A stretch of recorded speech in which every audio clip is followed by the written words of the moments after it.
Today's guest is Pahoua Hoffman and Brian Hoffman. Nice to be here. Yeah, thanks for having me. Yeah, we've had Pahoua on before, and it was awesome. And it was actually after we had Pahoua on and we were talking, after the mics were turned off and everything was turned off, I was like, dude, we should bring Brian on. Well, he did come up in that conversation with us, He too. did. He always does. Yeah, I have. I'm just this spectral figure in the background. And now I'm no longer a spectral figure. I'm a collection of sound waves. Yeah. I said he's going to be famous now. Yes. Now I'm going to be famous. That's right. Yes. Once we get picked up by absolutely. somebody. For sure.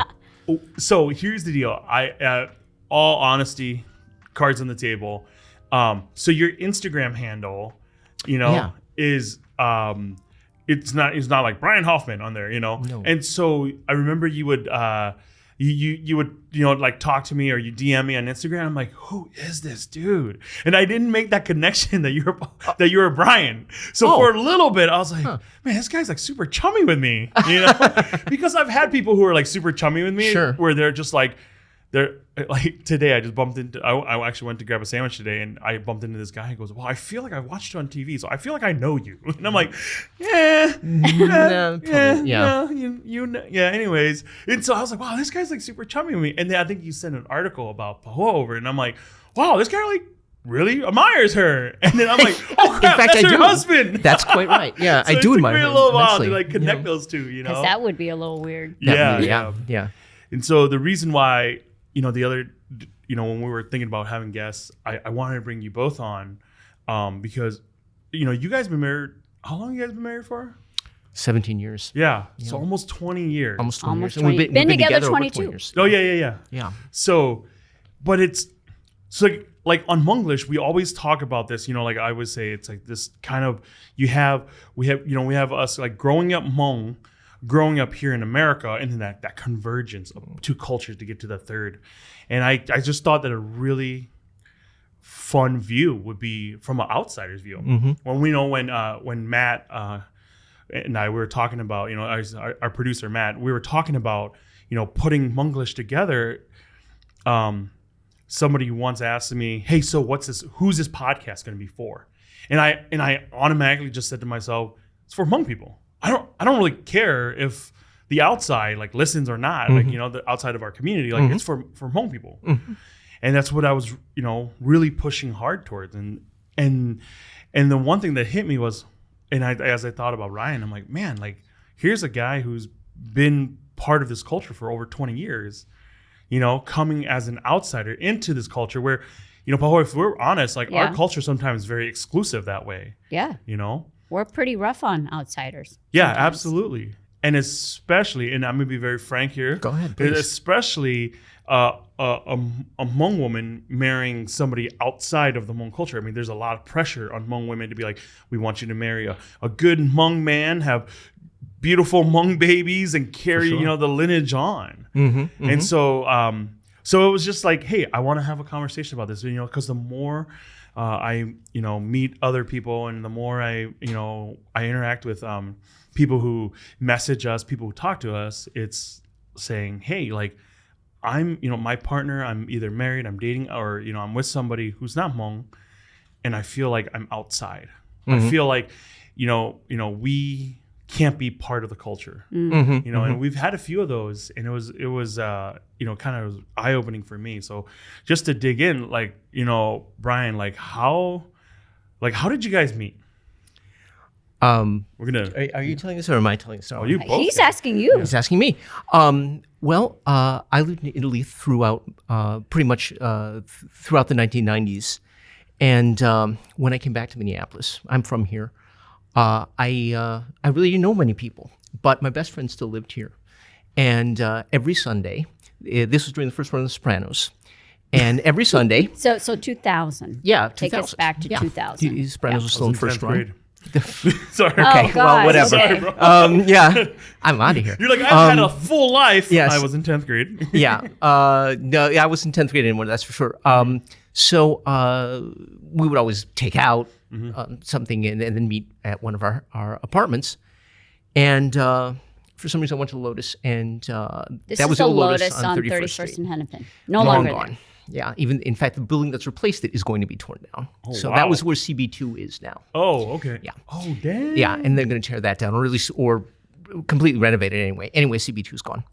So I got in there, and a friend of mine was working there, and she said hi to me, and then I went and I ordered from the nice cashier, and then I went across the street to Majors and Quinn. And when I came back, Bookstore. the bookstore, right across the street. Well, take Still a pause there, and I'll fill in. Okay. So I worked at the Lotus on 31st and Hennepin throughout probably the last 2 years of college. Okay. And I hadn't worked there in years, but on this particular weekend, I got a call from the owner saying everybody was sick. And can I come and fill in this cashier shift, which, by the way, is the worst shift because you're not making any tips off the tables, Yeah. right? You're getting whatever's in the tip jar. But I said I would work that night because my friend Mandy was working that night. Okay. And so I thought, well, I'll just hang out with her. It's Sunday night. I don't have any plans. And in walks this guy. He places an order. I see that he is talking to Mandy. Mm-hmm. So he leaves to go to Majors and Quinn, which is just what he just said. And my friend Mandy turns around to me and says, hey, when my friend Brian comes back, I'm going to give him your number because I think you guys would hit it off. Really? Yeah. Wow. Okay. I don't know why she thought that, but that's, you know. We but don't she know did. why she Yeah. thought that. But she did. Yeah. But she Have knew you guys both of ever us. asked her? Like, Oh, or yeah. have you guys talked to her about it? Or? We should ask her We again. should I'm ask sure her. we've asked Yeah. her before. I It's- cannot remember now. was gone for many years, so I hadn't seen her in a long time. She's just moved back. She just moved back Yeah. from Chicago Okay. several Yeah. years ago. But Back in the day when people called each other. That's right. It wasn't Yeah. like I was going to give him, his Yes. your Social media. Instagram or whatever. It was back in the so day. People for the would young talk to each other on people, the phone. I didn't have a cell phone. We were still writing numbers on a piece of paper. Oh, the good And old Brian days. came back from Majors and Quinn. Mm-hmm. And you can finish now. Mandy said, what's your number? And I just gave it to her, and she said, I'm going to have this woman call you. Wait, time out. Yeah, that's When what she happened. asked you your number, you didn't were you like, hey, why are you?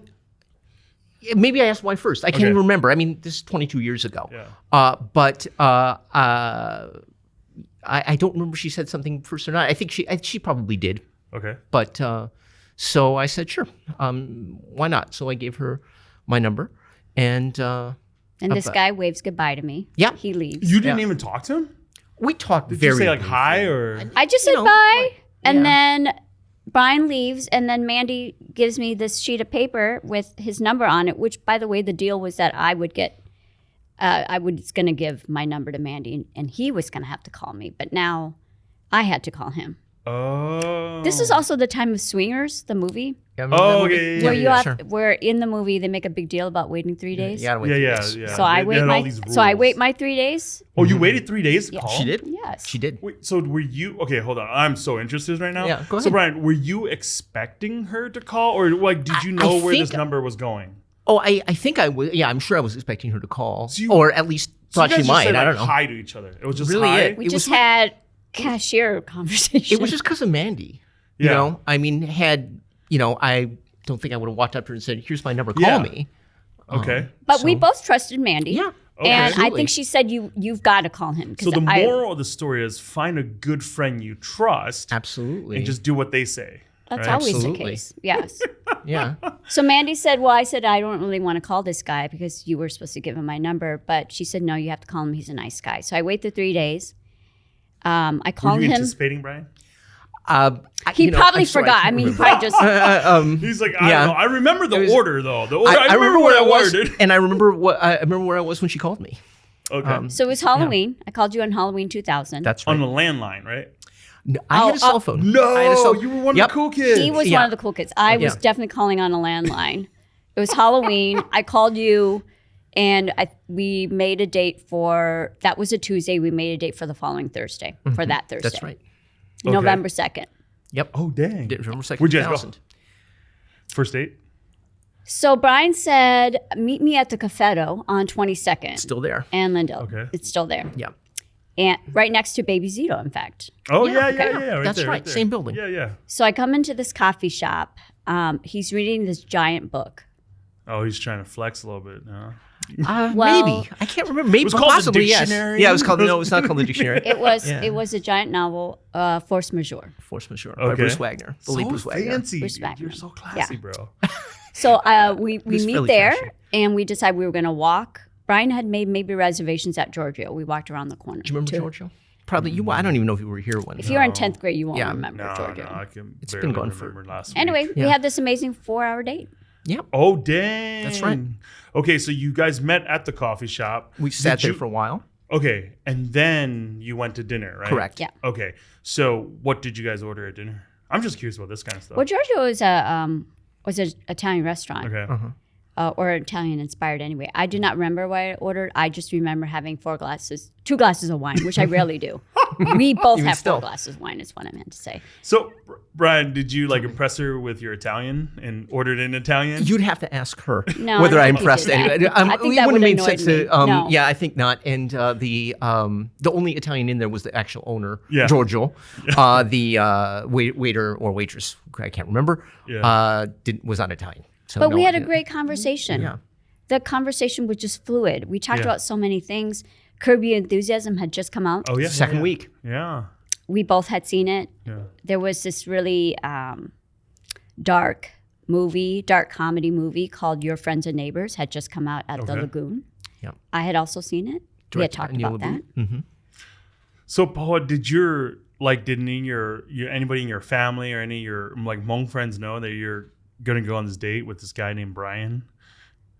No, because I don't know that I don't think at the time where this was gonna go. So I Okay. don't know that I told anybody. Okay, so Yeah. you just listen to what Mandy said. I hope Mandy's listening to this. she will. We'll make sure she might. Yeah, I'll send her a message, of course. And I think we trusted her. I knew this guy was going to kill me. Back where you couldn't put like unlikely. find my phone and send it to your Correct. friends, like That's right. It is crazy what we had trust in, faith in Yeah, before it's cell true. phones. But yeah, I just thought, well, I'm just going to go have this date with this guy. Don't know where it's going to go, Mm-hmm. but there was already comfort that we had a mutual friend. So what? So then second date, obvious, or was it like, hey, 3-day rule? I'll call you later. I don't think there was a 3-day. I certainly didn't have a 3-day thing. I think I wrote her the next morning and said, "That was great. Let's meet again this weekend," or What do you something mean like you that. wrote her like you? An email. Oh, yeah. Whoa. Yep. So this is a tip for dudes. If you like someone, like don't be cool. Yeah. Like right away, say, I really had a great time. I Yeah. want to see you again. So you sent her an email. That's what I did. Yeah. Wow, it's so weird because when I think email, I just think like work. You know? Yeah. Well, I couldn't call. She didn't have Yeah. any. I mean, where was I going to call? True, She, that's Homing pigeons, dude. Just- That's right. the In fact. bird, the bird Yeah. just flew. And then it kind of just started from there. You guys just like hanging out with each other, and We've really been when did together you ever guys make that since. Facebook official? Yeah, I remember. Facebook. Well, No you other called me Facebook. the next day, and we made a date for brunch Yeah, and the following Sunday or something. Saturday at Lucia's, which is also not here, Right in the, Yeah. right where in the- Suki Mimi is now. Yep. Yeah, obviously. Yeah. And I remember telling my friends, I had a really good date with this guy, very nice. Unfortunately, he didn't talk one thing about sports, and I'm just not sure this is going to work out. Really? So you wanted to talk sports? I wanted him to like it. Okay. He didn't have to be too into it, but that he didn't mention anything. So we Okay. have this brunch on Saturday. Okay. And not long into like getting into conversation, he said, I have something I gotta tell you. Oh boy. And I thought, here we go. He's not quite not- divorced. Yeah. Like, oh, okay, this is where Yeah. it's going too Yeah, well. that was fun, but yeah. But instead he said, I'm a really big sports fan, and it's really important to me. Oh, shut up! And, That's awesome. yeah, I'd. By the way, this is so adorable right now. Oh, I'm loving thanks. this. I'm loving Yeah, this. well, How I'm you glad you guys like are it. like finishing each other's sentences. This Super is what we adorable. do. This is what we do. In fact, Oh. and I lived in New York in the 1980s, and one of the seminal moments of my my life was the 1986 Red Sox Mets World Series, and all my friends were Mets fans, and for some weird reason, I just decided I didn't want to be a Mets fan. I wanted to be a Red Sox fan, and so I was a Red Sox fan. And I moved to Boston for a while, and was marinated in Red Sox stuff.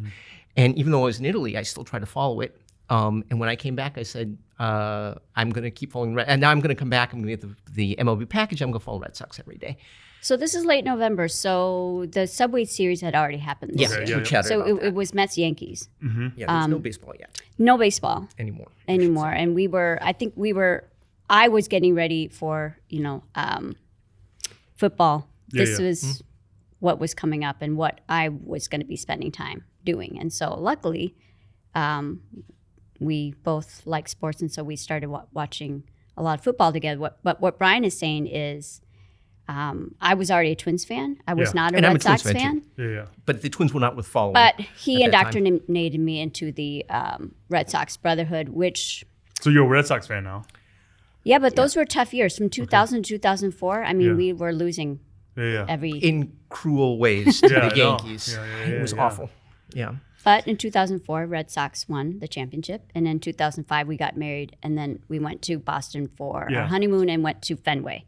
Dang. So it's a great lesson here is like, kind of what you were saying, Pahoua, where you're like, man, like we didn't talk about sports, so I'm not. He's got it. It's this is like a checklist thing. He's got to be into sports, but you just waited, and then boom, he's like, by the way, I'm really into sports. If we were on Tinder, I would have swiped the other way if that wasn't in the description. I don't know. Wow. So you're saying you guys dated. How was like the dating process, especially Pahoua, like just being a Hmong woman, like especially with that, like what like I'll be honest, like what did your aunt say? What did your parents say? Like what did your side of the family say? Well, by this time, my younger brothers and sisters and my brother had already been married. Mm-hmm.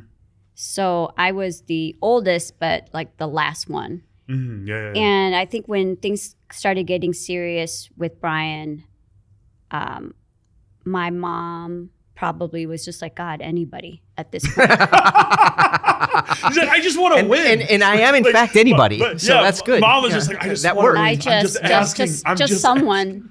Because I was dating, and I think that by itself was really hard for people, right? Mm-hmm. Like seeing this single woman date. Mm-hmm. And I grew up in a time where before college, I had to have a chaperone. Mm-hmm.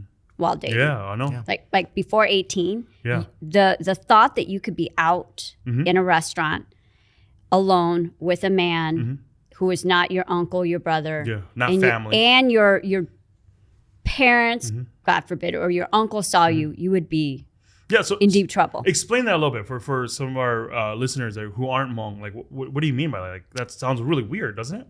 It does sound weird now because fast forward, my sisters didn't have to do that. But I think at the time, growing up in a traditional Hmong household, that preservation of your innocence and the honor of the family, you just didn't do that. You weren't alone with a man who was not your family. Because it wasn't just, it wasn't so much about me, so much as the family name, right? And if you were caught, there were examples where the two families, to preserve the honor, would force you to marry that person. So forced marriages, that happened, and that's something that like it's really interesting because like I talked to I remember I brought that up once in college to my like non-Hmong friends, and they're like, that sounds so weird. Are you serious? I'm like, yeah, dude, like you have to have chaperones. Like sometimes it would be like a little brother that would come along. And sometimes it would be, just the same thing as like bringing your sister along. Or a giant group date. Yep. Yeah. And there was never. With your older cousins. I just called, there was no exclusivity. There was no unaccounted exclusivity time. Because if you had that, the female, her parents and their family can be like, well, we don't know what happened. And that's a dishonoring to our name. So to rectify that, you have to be married. And the Hmong grapevine is fast. Yeah. It's like Hmong Twitter, but like just more like just talking. No, I thought of it as the Hmong internet even then. Yeah. Even then. And it was like, oh, so-and-so's daughter or so-and-so's son, did you hear? And boom, boom, and it would go on and go on. And that's why it was really hard. Growing up in high school, people would all be like, oh yeah, Hmong people, you guys just traditionally marry young. And I'm like, well, there's kind of a reason behind it. I remember I would have to explain that to my friends in high school, and they'd be like, that's weird. What? So you hung out with somebody and now you have to marry them? And there was so much depth in that, and I always felt so embarrassed, a lot of shame, and embarrassed about it because it's like, wait, so I can't what? I don't get it, you know? Did you date Hmong women where you had to have a chaperone? No, so I was just I was a shy little kid. I didn't date until after college. I never, like the first person I dated wasn't until like 3 years after college, 4 years after college. Yeah, I was also like one of those kids who was just like, when I got into, I was like a shy kid, and then when I got into high school, I just got really into sports. So I became kind of like a meathead. I wasn't a meathead, but like I acted the part. Where it's like, I go throw heavy things around, coach. Okay, and that's all I really want to do. And I knew that the only way out of my town, the small town I grew up in, was college football. Like that was the only way out. There was 3 of us, and we're like, that's the only way we're gonna get out of here, or we're gonna end up coming back here, working at the factory, and then just living here our whole life. So that's all I really wanted to. So I dedicated my time to that. Yeah, and then I've never dated a Hmong woman before. And what? Yeah. So here's the deal. Oh my gosh, true confessions. Oh my goodness. So then who did you give plasma to? Yeah. Do people know the story now? You saw that. Yeah. Yeah, they did. They married her last week. I gave my blood, man. I mean, CDs and plasma for whom? DVDs. DVDs, that's right. It wasn't even Blu-ray, too. No. No, it wasn't for a Hmong woman. Trust me. And I think I always get asked that a lot. You know, so yeah, have you ever dated a Hmong woman? It's like it's not for like lack of not trying, you know. But yeah, I don't know. I think that I've always just done stuff where it's like outside of the box a little bit, outside of the quote unquote Hmong, traditional Hmong box. Yeah. So and I grew up in a small town, so like all the Hmong women I knew were like my cousins. Yeah. Do you know what I'm saying? So it was just like. Oh yeah, that's my cousin. That's my like literal like cousins, you know. So, see, I tried to like stay within the box for a long time. And look what you got. You got an amazing new box. That's it. Yeah, I think that I knew, because I think growing up you hear examples, stories about what you're supposed to do always, right? Yeah. Like that it's not like we didn't know what we were supposed to do. And I think over time, as we got older, I think there's less expectation on us, or there was just more. I think we just all evolved, and so by the time my younger brother and sisters were dating, like I said, they didn't have to have a chaperone anymore, and so I think by the time I met Brian, there was just more openness in accepting others, and because I wasn't dating anybody, and my brothers and sisters had gotten married And divorced.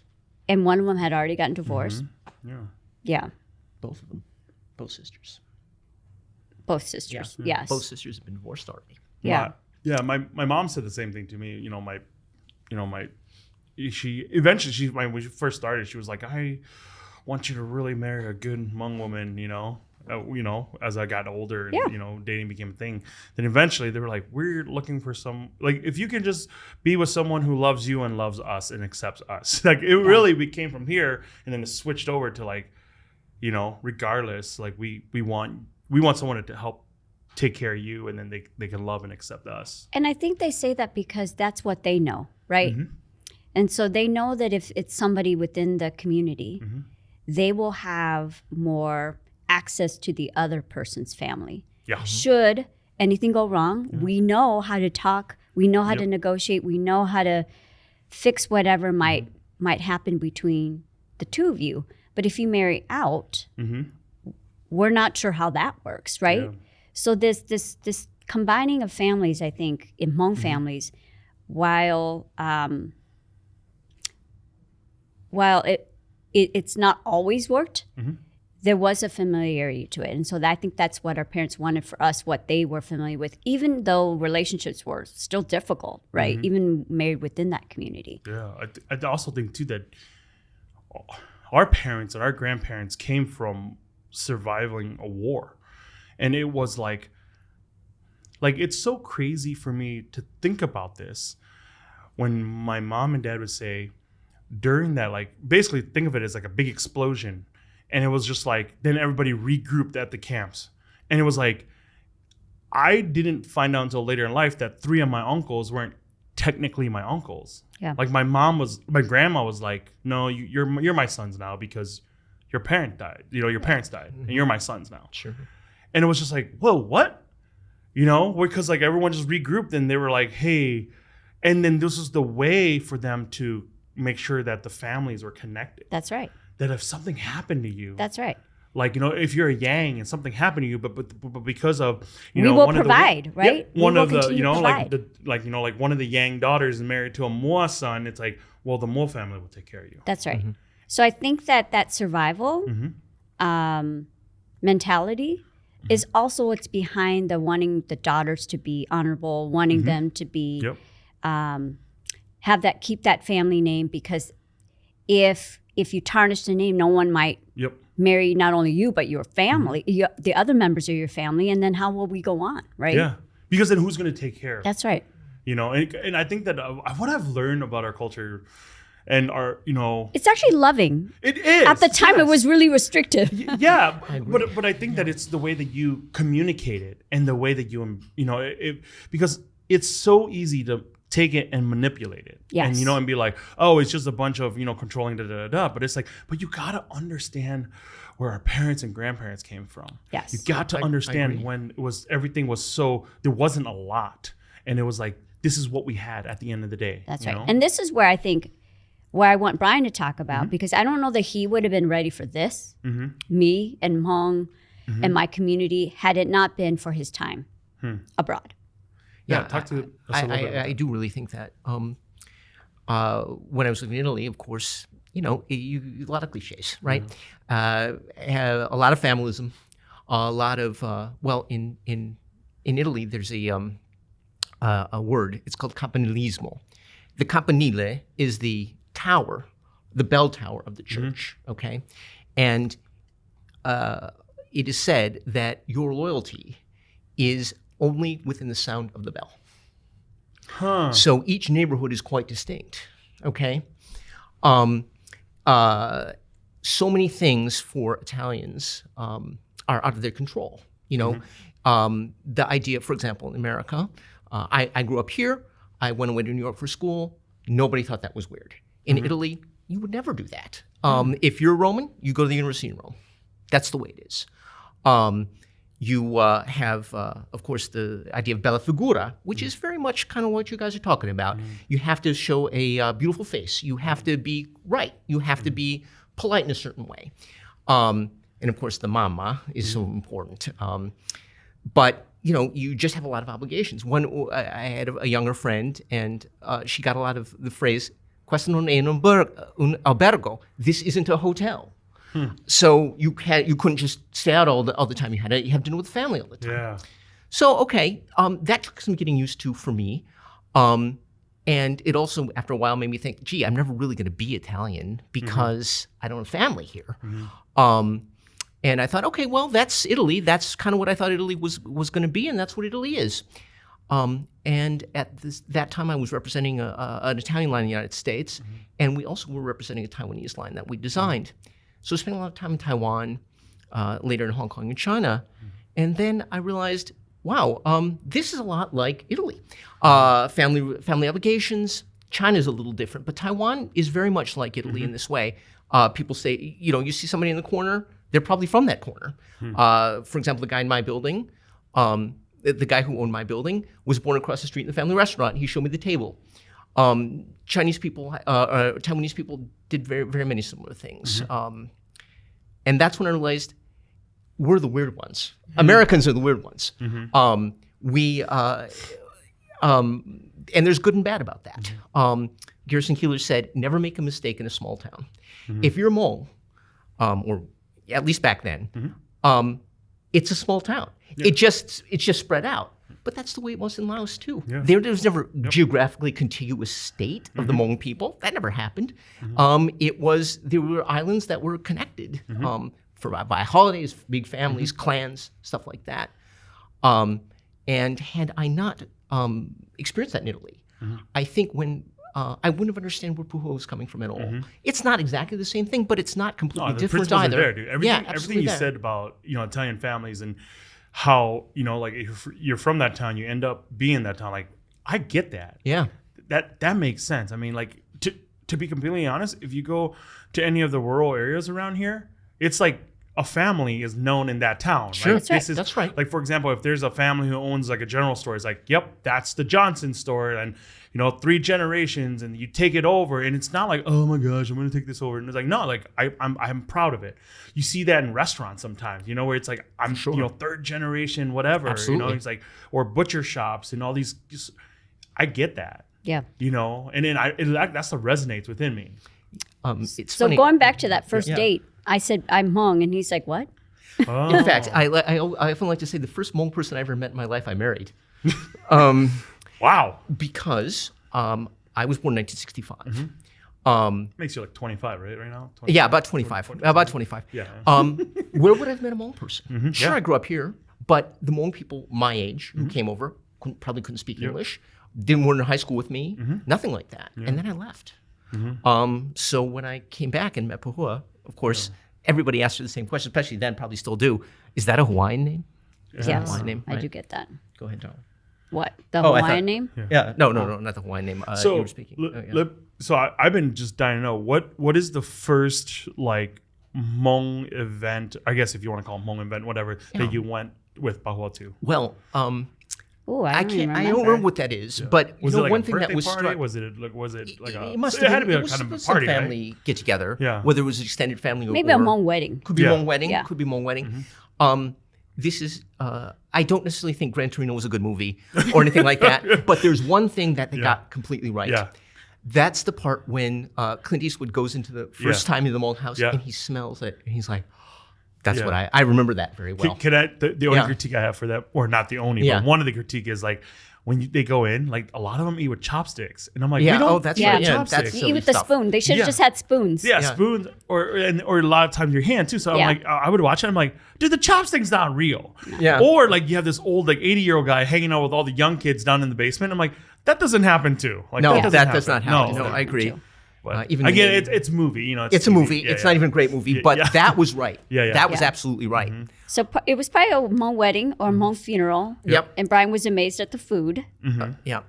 I was amazed that all these people getting together, cooking it at the funeral home. Yeah. If they were at a funeral, I can't remember if that was the first day Yeah. or not. But these Hmong funerals, I never saw anything like that. Yeah. And Pahua's family had some traditional people in it, so they had there were a few traditional Hmong funerals, which probably are. I don't want to say they're going away completely, but Yeah. my gosh, you don't see they're not common anymore. Where no one really knows what's going on. Nobody knows Yeah, what's going on. I know. Yeah, even the Well, I don't. language is. Yeah, I they should need, say. they need to send out a newsletter or something for those funerals, and just, it sounds weird when we say it like that, but like in Pahoua, It's and- complicated. It's Yeah, over and 3 even days. Brian, Complicated. you understand like weddings and funerals; those are the two big things. For sure. And it's like a funeral. Like I always joke, like I've been to like white people funerals, and it's just like an afternoon. You're like, it was, Hmong funerals are like a week, 2 weeks, and it's a process, dude. It's like 4 cows later, and you're And not yeah. quite a week, but I mean, this is also the similarities between Brian's Jewish Yeah, I'm Jewish. so- background and Hmong. There are a lot of similarities. There are definitely similarities. In fact, even Jewish history can be kind of reminiscent of Hmong history. Yeah. The occasional messiahs that come up, and then kind of the wandering, the wandering, Yeah. the diaspora stuff, very important. Yep. No state, all this stuff. The need for community to carry out rituals, Yep. right? That's Yep. right. And the passing of names and all Yeah. that stuff. And so, Brian, Tell me. what you went that. When did you feel accepted into the community? I was lucky. A lot of Hmong people would say, "Hey, are people treating you nicely?" Stuff like that. I mean, like Yeah. I never had. I never felt there was any resentment or anything like that. My in Pua's immediate family, her brother's married to a white person, so that was not. I was not the first. I was not even the first. So I never felt not accepted. I'm obviously not Hmong. I do have a history. I do have an interest in Hmong culture, Hmong history, but it's. I don't feel any more Hmong than I feel Italian. So, but I also know that what happens to Hmong people in general does affect me because it obviously affects Pahoua. Yeah. And I've been riding on Pahua's coattails for 22 years. I'm going to stop now. Why would I do that? Nice coattail, it's a Gucci coattail. It's high class. It's high class. So, Hotel. Just kidding. yeah, it's Vuitton, true. I know. Well, it's very true. I think my family was also a little different yet in that my parents had been divorced. Yeah. And I do wonder whether had they stayed together, had they had this more involved relationship with the Hmong community, had my parents not broken up, I wonder whether it would have been harder for me and harder for Brian. But I think that the divorce happening many years before I met Brian, I think created an environment where my mom was just more open about things, right? Yeah. And I think my dad had already remarried, so there was just this separation, and I think there was just this realization that things were changing, right? So I do think that contributes to the acceptance. And similarly, I think for Brian's family, I mean, I was wondering whether they were going to be accepting of me, and that happened right away. Yeah, that was my next question. Yeah. It really was an issue for my family.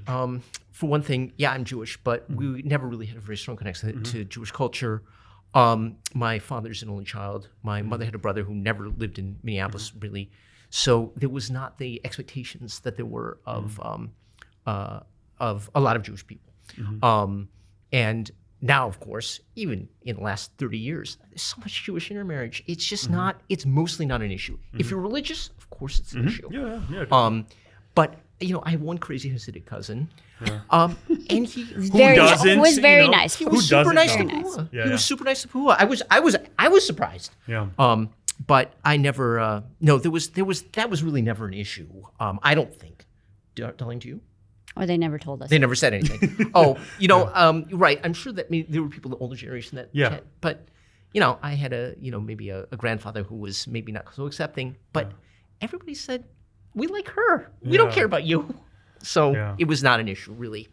And my brother's not married to a Jewish woman either. So and like you, I mean, I had a couple of Jewish girlfriends, but nobody serious. So it was not, it was really not that much of an issue, surprisingly. So for you, like, how do you, like, I don't know, because like one of the things was, for me, even growing up, realizing that there's this one path where, I don't know, man, because like I think about it, and sometimes I think like, was I really pressured? Like I'm thinking back, like, did my parents go, okay, we want it this way? Or was it them going, this is the only way we know, and this is the safest way because this is the only way we know. Because if you take a different route, we can't go with you because we don't understand it, And so like, I don't know, like, because inside I still struggle with that, right? I still struggle with like, like, do I, it's like the Mulan thing, right? Do I bring honor to us all, and do it this way?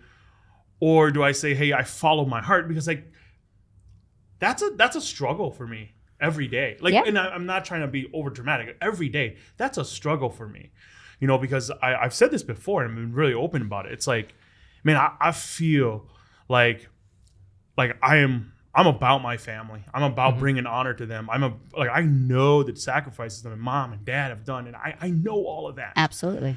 But man, when it comes to this one part of my life, like I freaking just want to fall in love with somebody, regardless of who they are. And I feel guilty. You don't think they'll It's not. I guess about we them. don't know, right? Yeah, it's not about them. Okay. I think it's about me because I still freaking feel guilty about it. Yeah, dude, like I feel really guilty. Like, no. Yeah, it's all or nothing in your life. My mom, bless her heart, like every I don't know, 2-3 months, she's like, well, we have this aunt over here who has a daughter and She wants to matchmake. Yeah, and I get it. I get it. I'm not mad at that because people, my friends would be like, oh, isn't that annoying? I'm like, no, because I totally get what you're saying. I'm 38. Are you not a little bit interested? Now. No, not really. Sometimes I'm like, The worst was like my mom was like, hey, come over to the house. We want you to, I have some stuff in the garage for you to pick up. I'm like, oh, sure, whatever, mom. And I'm like, sure. And so I was like, I called her in the morning. I was like, yeah, before we go to the restaurant, in the morning, I'll come go grab something. Goes, oh, and also, there was this funeral in town, and we have some of family from my side. Sure. Some of their daughters are staying. We're hosting them at our place. You come over and say hi. And I'm like, looks like I'm not gonna make it over to grab that stuff from the garage. I'll come next week. Yeah. I know this, but then there's a part of my heart where I feel super guilty. Like I feel like there's a little voice that's like, dude, like why don't you just bite the bullet, do what you need to do, you know, and just, you know, honor them this way. Do your sisters have to do it? What do you mean? Like, do they have to do it? No, I mean, I don't think they ever felt like they had to do it. You know, they're both, you know, like my sisters, you know, all my siblings are married to Hmong people. Like I don't think they ever felt like, oh, you need to do it this way. Yeah. But I feel like if there's one more gift I can give them, I want to do it this way. But inside, I know that it's not like, sounds so cheesy, but I know that it's not true to me, you know? Yeah. It sounds so cheesy, but I know that like my heart's desire is like, I just want to, like, why can't I be freaking selfish in this one area? But like, I'm taught not to be selfish. And again, I love that. I love living and dying for something greater than yourself. Like, I love that. Like, that resonates inside of me. That's what gives me drives for what we do at the restaurant. That's what gives me drive for saying, this is how we're going to grow all of this, because it's for their legacy. It's a legacy setting tone for my parents. Well, I think if my mom was here with us, she would say to your parents, if they also were here, that in the end, what we want is our kids to be happy, right? And we want them to have a life partner who appreciates them, respects them, supports them, right? So I think it is what you said earlier about this is what they know.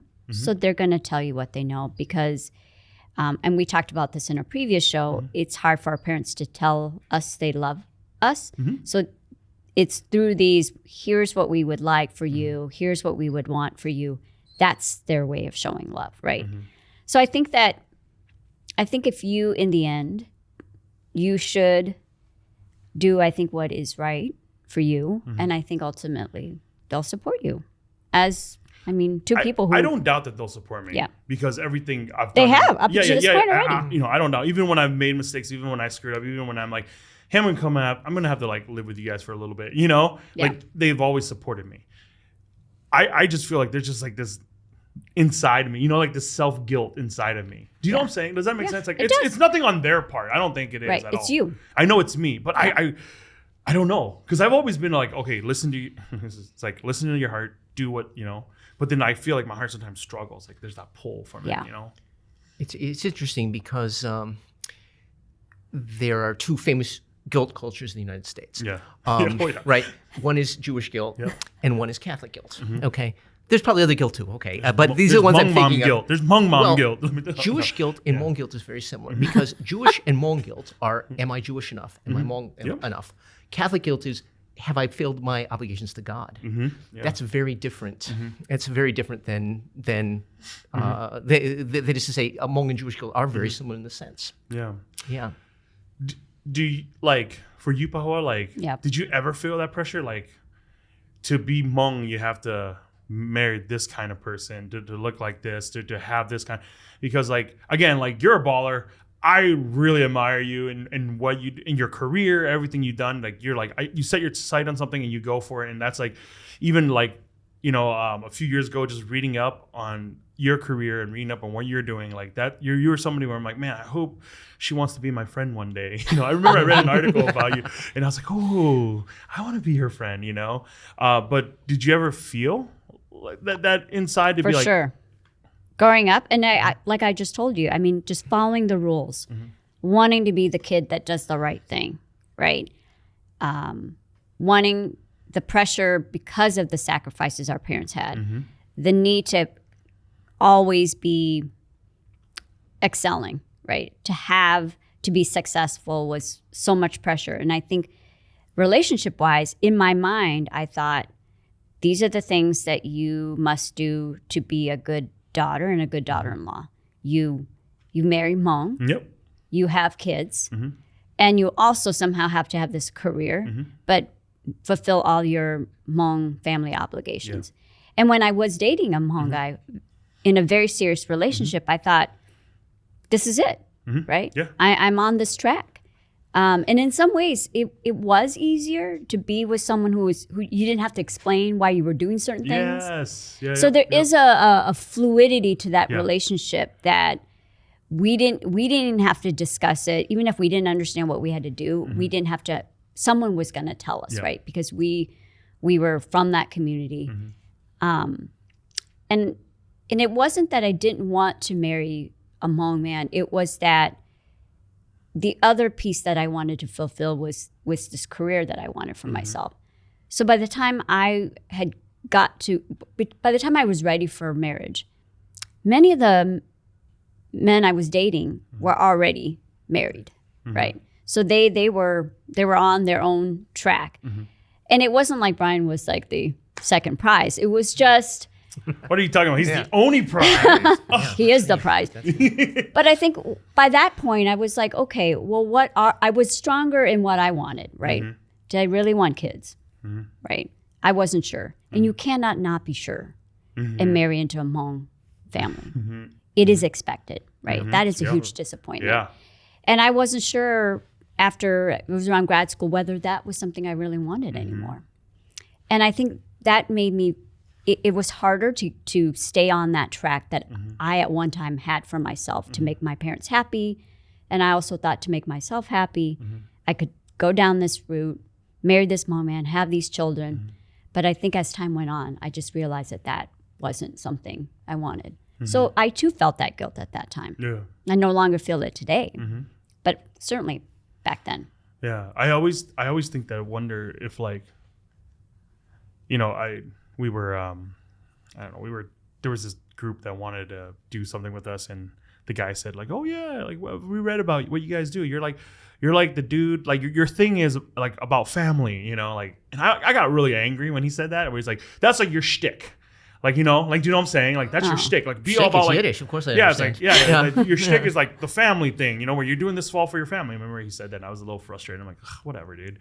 But I feel like sometimes, and I ask myself, and these are the things I ask myself before I fall asleep, which is probably not a good idea, then I can't sleep, is are you pushing hard on making sure that people remember who your parents are or know their legacy? Are you doing that because you're trying to like quench out this other guilt where you're like, you know what I'm saying? This other side, this other guilt. So you're trying to balance it out that way.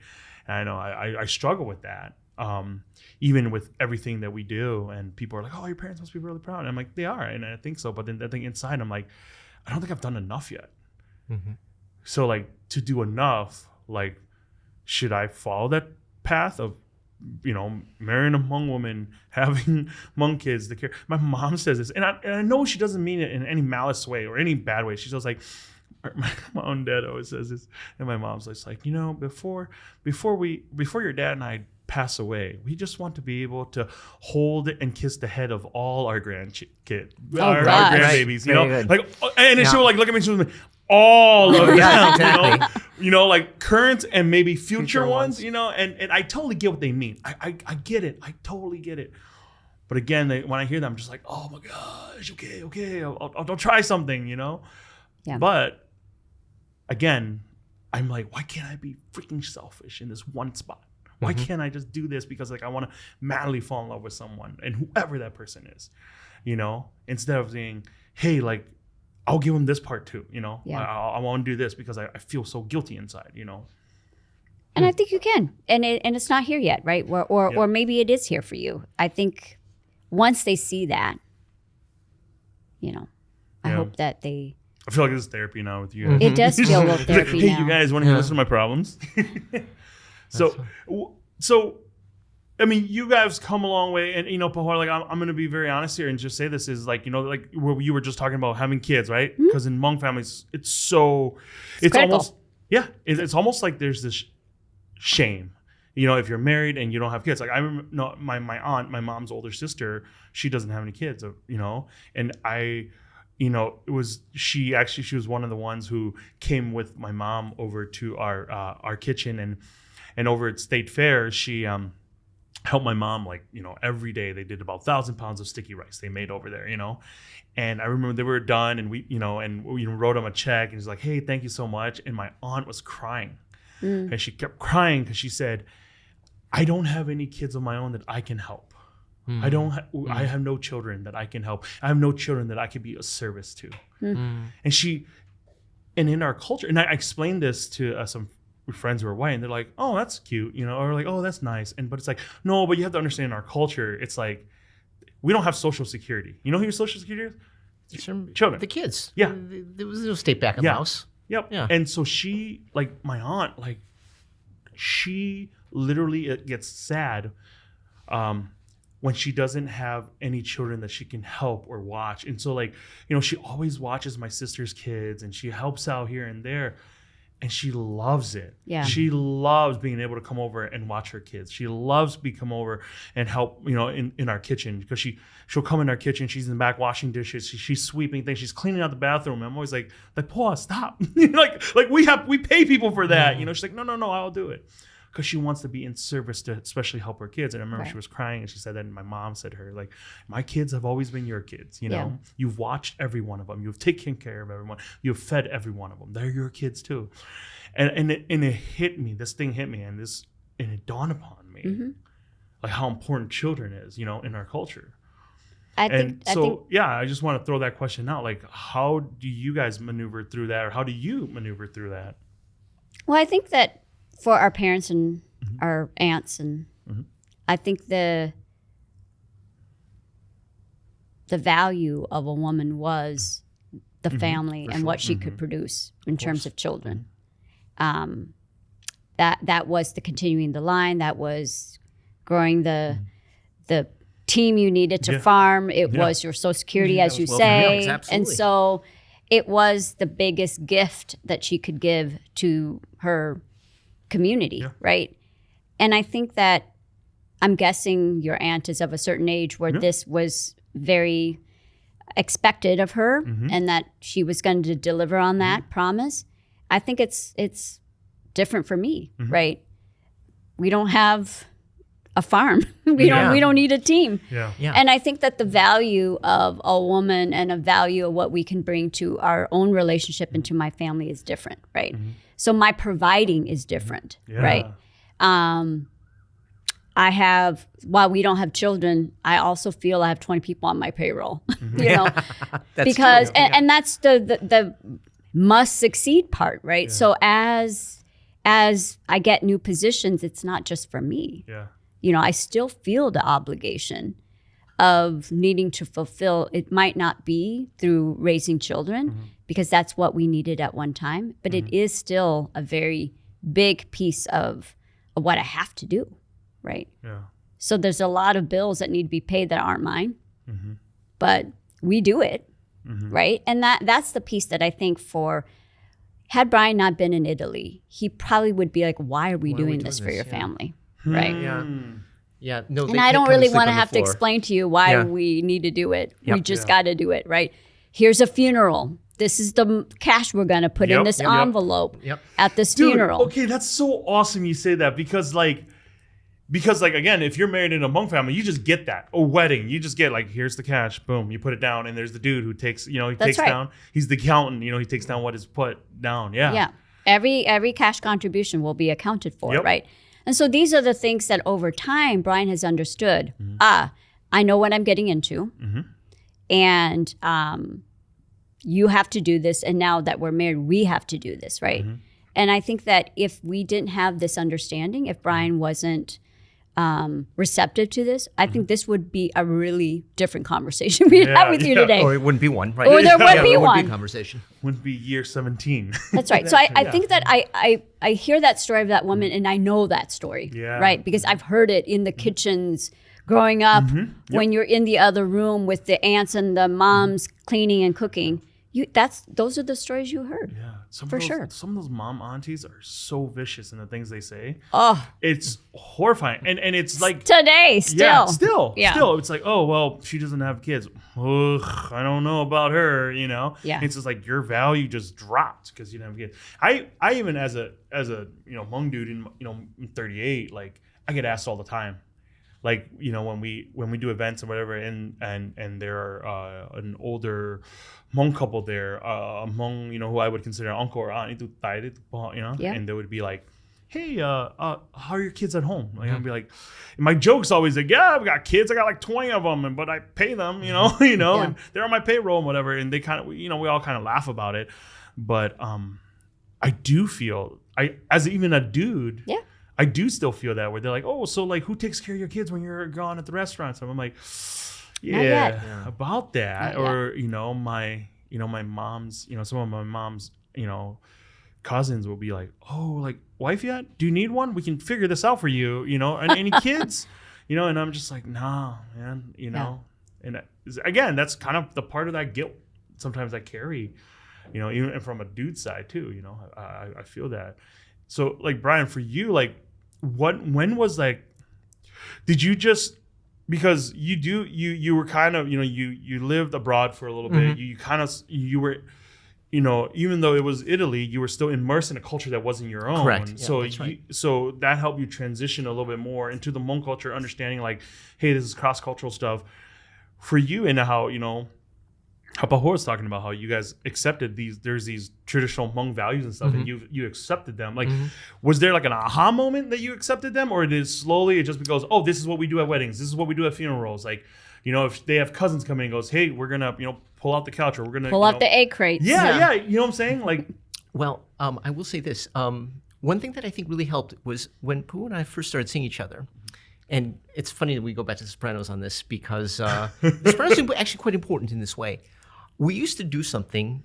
We used to play a game. What's the Hmong version? oh, that's So I'm we did gonna that start with playing that game. Sopranos. We did it with Romeo and Juliet. We did it with a few other cultural productions. Yeah.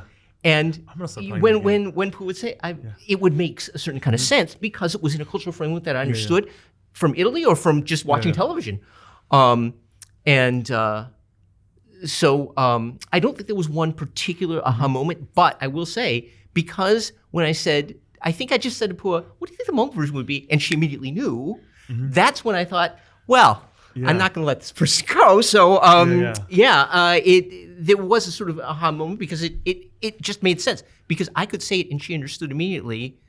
That was, in a way, her inviting me into Hmong culture, in my opinion. I don't know what you think of that or even remember about it, but that was absolutely the case. And it also allowed me to ask questions, you know, that maybe you'd feel embarrassed to ask in another context. I think just the genuine interest in it, right? Yeah. Because not everybody is interested. It's truly interested in your background. And I think we were of each other's background. Yeah, because you two, what I really enjoy about you two, you guys are just naturally curious people, where you ask questions if you don't understand and you want to understand. And those are like some of the funnest people to talk to, you know? Yeah. And those, like, especially like if you go on like dates, those are the funnest dates where you're like, yeah, this was a fun 4 hours. We still relive this date. We talked Really? about Alex Katz all We the talked time. about, we relive all the things we talked about on this date. Yeah. Brian's uncle had just written a book about the family. We talked family, about that. Oh. We talked about, what else did we talk about?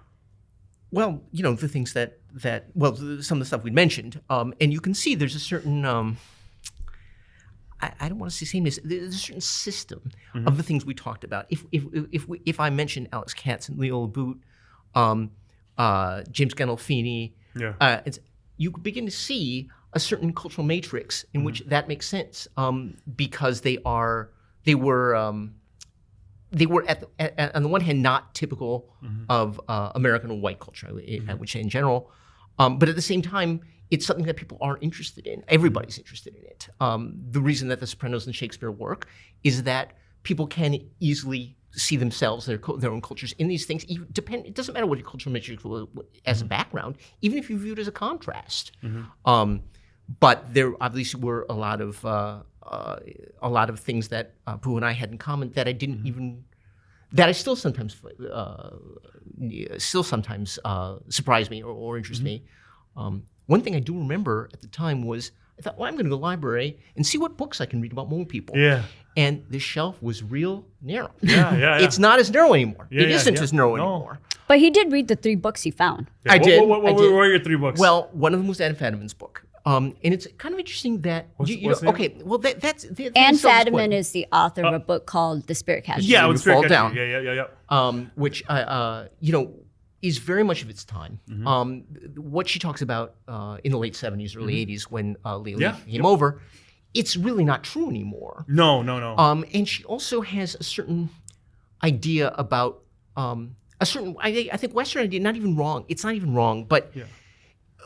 So Anne Fadiman talks a lot about Hmong beliefs. Yeah. In it, you know. Was she an anthropologist? Or I think she's just a journalist. What's her background? Okay, I think she's a journalist. Okay. She's a good journalist, but she's a journalist, and I don't know how she found out about this, but she did, and she went to Fresno and everything like that.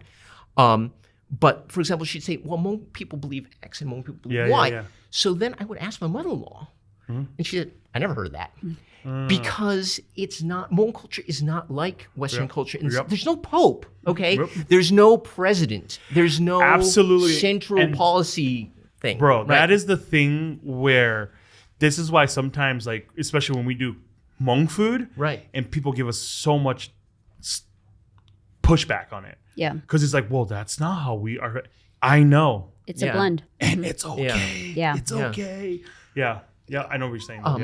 There's a professor at the university called Mai Lee, and she seems very interesting. I never much hear about her, but I've been reading her book, and one thing she talks about is the difference between Chinese and Hmong culture. She said Chinese culture is like a rock that rolls down a hill. It runs over stuff and it picks it up and keeps rolling. Hmong culture is about branching. Everybody lives in these very separate things. So like, you know, in Laos you have green and blue and Hmong and spotted and all that stuff. In China, which is very close, it's different ones. In Vietnam, it's different ones. Exactly. Yeah. The clans here, the clans there, Li and Lo, those very important ones. Maybe they're not so important in other parts of the world. So you can't. It's very hard to generalize about such things. How did we get here? I remember. No. Regardless, I love this where we're branching out here. It's because that makes so much sense. Yeah. You know, and I think that sometimes the thing is with younger generation Hmong people, I've learned is that for them, they get nervous because then it's like, well, we don't have our own identity, so we have to grab our own identity, you know. And then what they try to do, I think, is they try to pull really hard back, and then it's like, you know, they want to be that rock, you know. But I'm like, it's okay being the branch. It's okay branching. It's okay. Like, we have to embrace what we're good at. Yeah. You know? And that's like, you know, I talked to my cooks about that. Some of these young cooks, you know, where they want to be like this, like they want to do it this one way because they saw this one chef and they're going to do that. And I'm like, yeah, but you got to realize, like, if you're good at something, like, you got to embrace what you're good at, you know? You can either like pitching, right? You can go to all the clinics, you can have all the, you know, go have all the coaching you want, but if your arm is not throwing over 48 miles an hour, you're not. I mean, maybe you can get up to 58. Yeah, right. Well. But you're not going to do it. Like, but there are some guys, you know, who are like no training, no clinic, nothing, and they're going 90. Boom, boom. And, you know, sometimes you're just not built that way. And I think that with Hmong people, I'm like, if we embrace what we're able to do and how we're able to evolve because we can adapt to whatever life throws us, like, that's our culture. That's our people right there, you know? And I think that yes, I hear you, but I think there also are people who are fearful of what we lose, right? Yes, yeah. That was my next line I was going to talk about. Yeah. Because that's the biggest thing especially with intermarriage. That is the biggest fear. That's right. For sure. Well, what's your kid going to be? Is he white? Is he black? Is he Mexican? Is he Hmong? Like, if he's half Hmong, half Mexican, like, well, how does that work? That's right. You know, and enough of this intermarriage, and then there won't be any, right? Yeah. You won't be shocked to hear the Jews talk about the exact same thing. Of course. For the exact same reason. Yeah. So, what would you say to that? I mean, I don't know. I mean, I guess I don't have a question, but like, how do we? I don't know, because I think about that a lot. You know, even Hmong kids today are losing the language. That's right. For sure. Like, they're losing the language, and they're fully like, mom is Hmong, like dad is Hmong. Well, and that's why in the last episode that I was with you when I was on, we talked about what are those things that we gravitate towards wanting to preserve, right? So I talked about that young shaman, right? Billy, who despite his Christian upbringing, he wanted to pursue this practice. And I think that there is a return to wanting to preserve the things we can preserve, our language, our food, through you and others. I know yours is a blend, but I think that those things are things we can do. Despite this marriage, I think that, you know, Brian is interested in Hmong history, so am I. We are interested in preserving the language.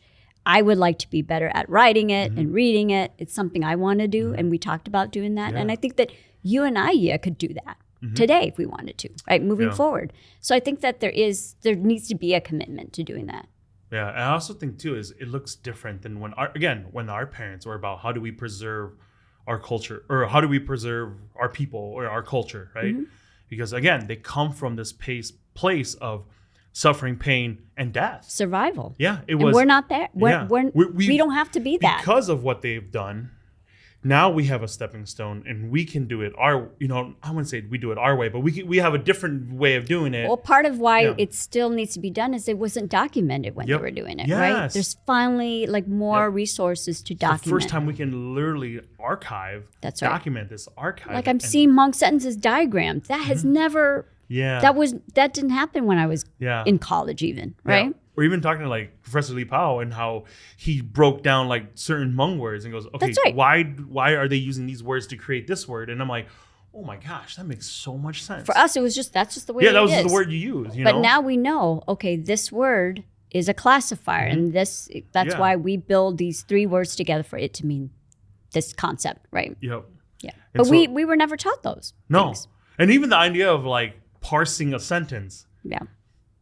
It was That's just why like, it was really hard to teach other people and our kids. Mm-hmm. But we have those tools now. Yeah. And so I don't know, as I think about, as you're saying that, I'm thinking about it and I'm, in my head, I'm like, wow, this is the first time I've really actually even thought about that. Yeah. That like, what does it look like for us, our generation now in 2023 to preserve our culture and our people? What does it look like? Because 50, 60 years ago, it's a little different from that.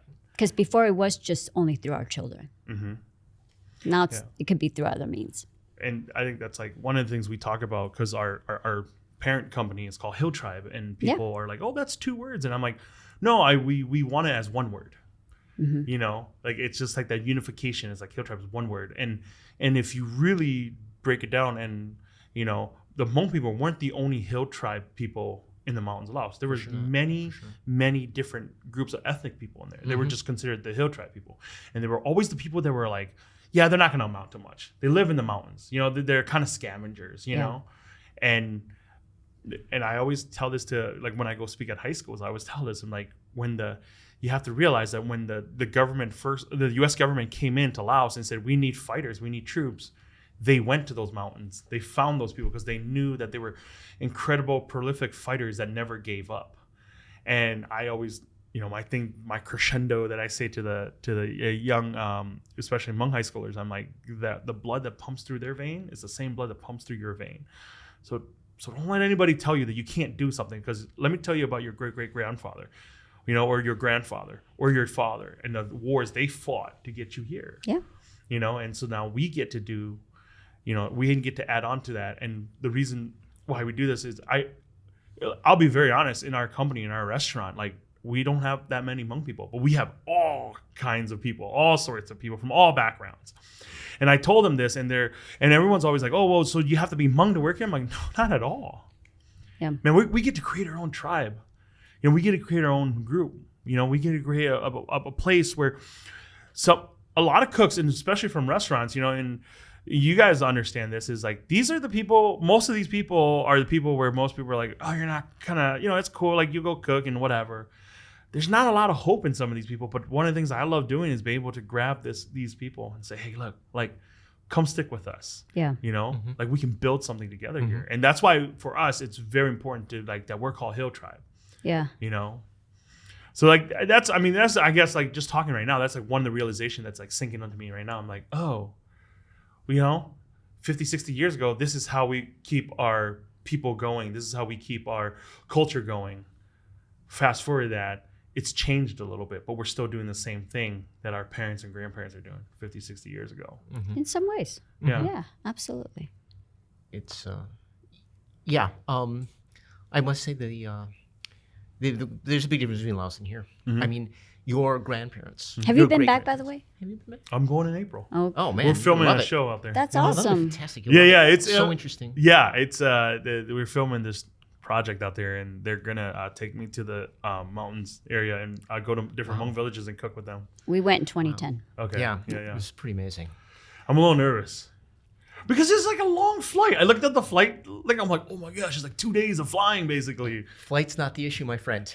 The ride from Vientiane or Luang Prabang up to the mountains, that's in the bus, issue. right? Who In the knows? It car. might be all paved over now. Maybe it is. It wasn't but when man, we were there. 10 hours to go 100 miles. I'm used to a different comfort life now. Yeah. in my Tacoma. Yeah. Fun.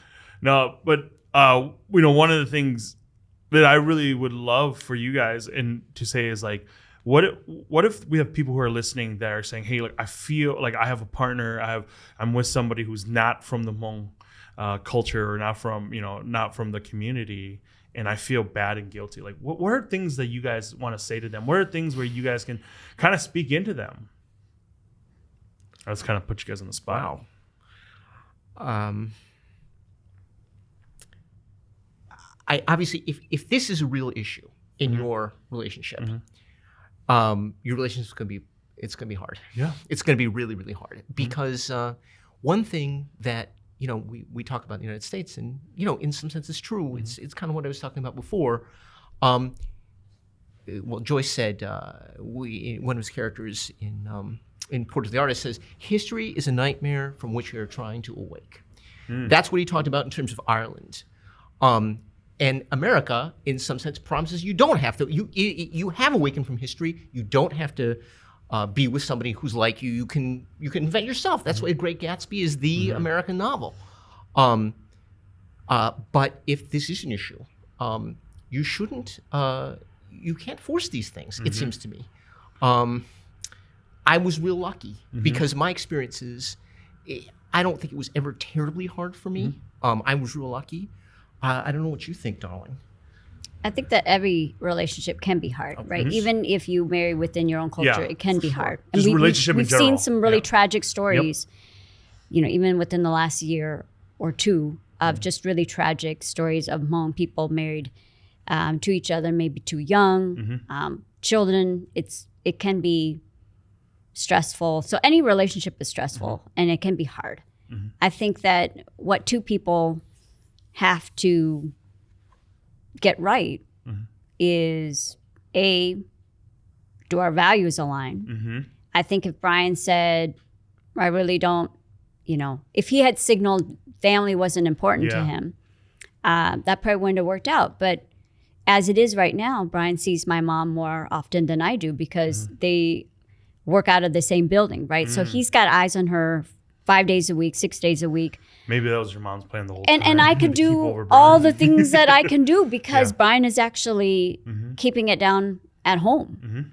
So I think and I don't know that he necessarily needed to be Hmong to do that. I think if he were Hmong, he would probably just, not that we even had to talk about that, but I think that it is something he wanted to do. So I think that if you're feeling guilty, I think the question to ask yourself is, what is making it difficult, right? And if two people are trying to make it work, as we have made it work, and every relationship, especially a marriage, requires constant work, and it's going to change and it's going to evolve, and I think that you've got to be in it for the right reasons. Did you guys ever have like a sit down and talk about this, or did it just like naturally just kind of form? Do you know what I'm saying? We never had. I don't ever remember. We having never a had the direct talk. conversation. No. Yeah, But like what I was talking about before with Sao Tao. That was the talk. Yeah. And I think it was just things like, well, I've got to go and help my mom. Can I come along? What can I do? Right? Yeah. So it's these things that, again, signal that this person is not going to make me feel bad about the things I have to do. Again, we're going to another Because wedding, another funeral. That's why I wonder where the guilt comes from, right? Because For me or for no, just anybody? for this hypothetical question, because if I had to say I can't go to help her because this person is making me feel or bad about it, and that guilt that I feel of not being able to fulfill that, that can only go so far. Yeah. Right. I mean, just listening to you two talk, and by the way, you guys are an adorable couple. Oh, thanks. And just seeing the way that you guys talk to each other and the way that you guys communicate with each other, the one thing that hits me really hard is the fact that you're a fan of Brian and Brian is a fan of you. Oh, yeah. And that's like so cool. Yeah. Like it's more than cool. Cool. Sorry, that wasn't the right word. That's like amazing. That's the goal. That is what we're trying but to you guys do are fans of each other. We are fans of so each it's other. like you're like, we're friends. hey, and so Pahoua's like, hey, I gotta go do this family thing. As her fan, you're saying, yep, I want to come along too. That's right. It's not a, I guess, whatever, we're obligated. And because we don't do that, the people around us, including our parents, see it, right? Yes. So, and they might not even see it from their kids who are married in the Hmong to a Hmong person, right? So this is changing the way they're thinking. Like, oh, at one time we thought someone from the outside couldn't love you the way that someone in our culture could. Yeah. And I will say, Brian is probably my mother has no Hmong son-in-laws anymore now, but that's true. He is the only one. I am the only son-in-law. And therefore, last man standing, what's up? and we joke, the favorite one and the least favorite one. Yeah. You're just the one. You're number 1,000. You're like, I have 2 categories. So I think the guilt comes when you think you can't fulfill the thing that your parents want, what your parent want for you, and that's what you're kind of feeling now, because you haven't done it yet. It's not them. I want to be very clear that it's not their pressure. It's not them saying, "Yeah, do this." No, not at all. It's just inside. your own thinking. I'm working through that. Yeah. But because I can, and we have, then I don't have that anymore, right? I remember a funny story about my little niece that we helped bring up when she was a little kid. Yeah. And Pooh was talking to her about a Hmong phrase, which was, if Hmong people don't love Hmong people, who is going to love Hmong people? And Olivia looked at me and said, Uncle Brian? You just look at her, you're like, you'll always have Uncle Brian. I'm like, well, that's an answer. That's an answer. Yeah, that works. Good job, that works, Olivia. you I know? guess that's true. You're like, I got you. Yeah. I got your back. Well, as much as, the heart of this was, to get to know you guys, I also learned a lot too. And I think, like I said before, you guys are an adorable couple. Thank you. Thanks. And I think one of the biggest lessons I learned from this is beyond the whole intercultural, family, intercultural marriage, it's being a fan of your partner, and being a fan of each other and fighting for each other, warring for each other, and saying, hey, like you value this, I value it. Yeah. Because we're together on this. And like to me, that's so Hmong. Like that's a huge part of our culture, to say that, well, I will take on your burden because we're one. Even in Hmong marriages, and you see how the clans come together. Yeah. It's like, we're family now, and even the way that if you listen to some of our aunts, and our uncles, and the way they talk, it's not like, oh yeah, that's their kid. It's like, no, that's our son. That's right. our daughter, and I love that. That's what I value. And that exudes inside of your relationship and seeing you guys around. The best wedding advice I got was that, when you're married, when you're a couple, it should be about the two of you against the world, right? And I think that when that starts to break down, I think that's when challenges happen. And I think for us, for our 22 years and 17 years being married, I know that it's hard, and I know for other people it doesn't. There are other challenges, so I don't want to make light that even our marriage is easy. But I think that this notion of we want to preserve this, and that it is two of us against the world, I think gives you a different outlook about what's important. And I've learned that. Thank you, Mandy. Thank you, Mandy. You need to have her on the show. Yeah, Mandy, come on. Yeah. Yeah. Well, thank you so much, guys. Appreciate it. Appreciate you guys coming out here. It's always fun to get to know you guys both more, and and I don't know. I'm always flabbergasted because you guys are huge fans of us. You guys come out to the restaurant, Big fans. and stuff like that. Oh, So for sure. thank you so much. But thanks for coming on. Thank you for having us. us.